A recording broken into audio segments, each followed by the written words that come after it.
बिस्मिल्लाहिर्रहमानिर्रहीम। Class exercise है हमारे पास 7B और क्वेश्चन नंबर 2 और 3 हमने इस वीडियो में करना है। क्वेश्चन नंबर 2 है z square is directly proportion to w। z square directly proportion to w। z square equal हो जाएगा k w।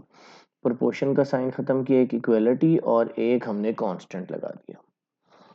तो फर्स्ट पार्ट से भी पहले हम के फाइंड आउट करते हैं। ये z और w की वैल्यू लगा देंगे। z है स्टूडेंट्स मेरे पास 4 और w है मेरे पास 8, तो ये आ जाएगा 16 और ये 8 मल्टीप्लाई और इधर आके स्टूडेंट्स डिवाइड हो जाएगा, तो ये आ जाएगा 2। के मेरे पास आ जाएगा 2। अब first part, second part, third part attempt करते हैं। फर्स्ट पार्ट है और फिर यहाँ सेकंड अटेम्प्ट करते हैं और फिर हम यहाँ पे थर्ड पार्ट अटेम्प्ट कर लेते हैं। और इन तीनों पार्ट्स का जो स्टार्ट है ना स्टूडेंट्स, यहाँ से होगा z square equals to k डब्ल्यू, z square equals to k डब्ल्यू और z square equal to k डब्ल्यू। जी फर्स्ट पार्ट में कहता है find an equation connecting w and z। तो जस्ट इसमें k की वैल्यू लगानी होगी मुझे। z स्क्वायर k है 2 और ये w, ये मेरे पास फर्स्ट पार्ट का आंसर आ गया। सेकंड पार्ट में z की वैल्यू फाइंड आउट करनी है। z स्क्वायर वैसे ही आ गया। जी स्टूडेंट्स k की वैल्यू कितनी है? k की हमारे पास है 2 और w की वैल्यू कितनी है? 18।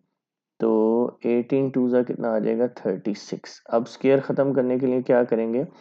टेकिंग स्क्वायर रूट कर लेंगे। टेकिंग स्क्वायर रूट, दोनों तरफ स्क्वायर रूट ले लें, इधर भी और इधर भी। और स्क्वायर रूट लेते हैं ना, प्लस माइनस लगाते हैं, ये इससे कैंसिल हो जाएगा। z आ जाएगा मेरे पास प्लस माइनस 6। ठीक है जी। फिर नेक्स्ट थर्ड पार्ट है calculate the value of w का कैलकुलेट करना है और z की वैल्यू है 5 और k 2। जी 5 का स्क्वायर 25 हो जाएगा और 2 मल्टीप्लाई हो रहा है, इस तरफ आके क्या हो जाएगा? डिवाइड। 25/2 इक्वल टू w, तो 12.5 आपके पास w आ जाएगा। फोर्थ इसका पार्ट है ग्राफ ड्रॉ करना है। स्टार्ट मैंने लेना है इधर से। z स्क्वायर इक्वल है kw और z स्क्वायर इक्वल है 2w और ग्राफ बनाना है z स्क्वायर अगेंस्ट w। जी तो ये मेरे पास आउटपुट है, ये यहाँ आ जाएगा z स्क्वायर और यहाँ आ जाएगा w। जी ये ज़ीरो पुट करें। w अगर मैं ज़ीरो पुट करता हूँ तो ये z स्क्वायर भी कितना आ जाएगा? 0। अच्छा जी, और अगर मैं z स्क्वायर 2w है ना, ये मैं 1 पुट करता हूँ तो z स्क्वायर कितना आ जाता है? 2। और अगर मैं 2 पुट करूंगा तो कितना आ जाएगा? 4। अब ग्राफ ड्रॉ कर लेते हैं। पॉजिटिव वैल्यू है, हम सिर्फ पॉजिटिव पार्ट ले लेते हैं ग्राफ का।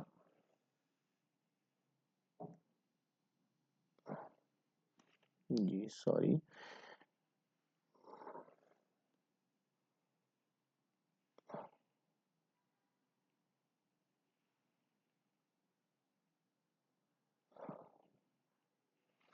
जी स्टूडेंट्स यहाँ पे आपने लिखना है w,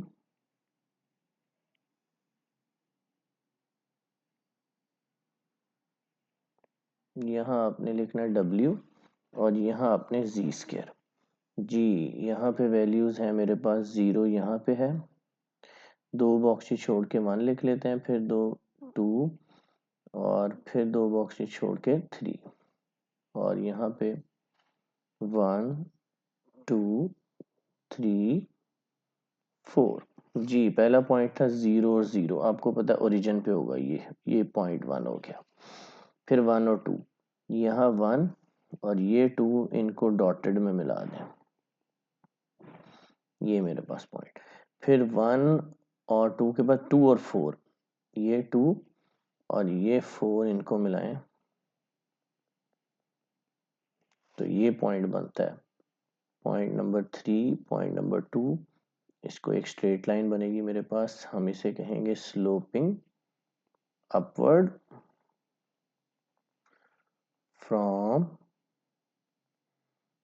left to right.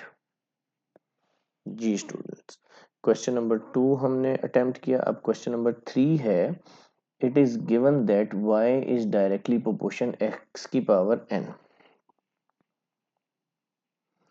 y directly proportion x की पावर n और y इक्वल्स टू kn हो जाएगा। अच्छा, फर्स्ट पार्ट में उन्होंने कहा है y metre square is the area of a square in terms of x। जी y है, y की वैल्यू y उन्होंने कहा एरिया ऑफ अ स्क्वायर है। स्क्वायर ये फिगर होती है ना जिसकी चारों साइडें इक्वल होती हैं, तो इसका जो फार्मूला, एरिया का जो फार्मूला होता है वो एक्स स्क्वायर, उसका एरिया इक्वल होता है एक्स स्क्वायर।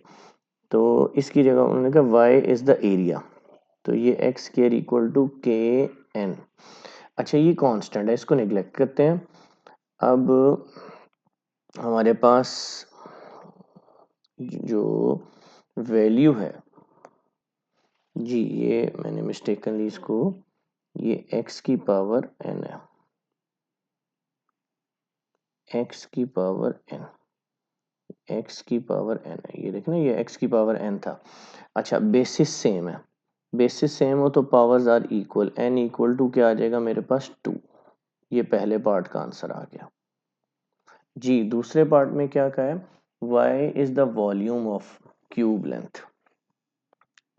अब हमारे पास जो वॉल्यूम होता है क्यूब का, वो ये शेप होती है ना क्यूब, इसका जो वॉल्यूम होता है ना, वो वॉल्यूम इक्वल होता है एक्स क्यूब। तो सेकंड पार्ट है, देखिए y इक्वल टू के एक्स एन था। अब ये जो y को कह रहा है वॉल्यूम है, तो वॉल्यूम होता है x की पावर 3 और x की पावर n, तो ये बेसिस सेम है, powers are equal, n equal to 3। ये हमारा आंसर है स्टूडेंट्स। उम्मीद है आपको लेसन पसंद आया होगा। मेरे इस चैनल को सब्सक्राइब करें, वीडियो को लाइक, दोस्तों को शेयर। अल्लाह हाफिज़।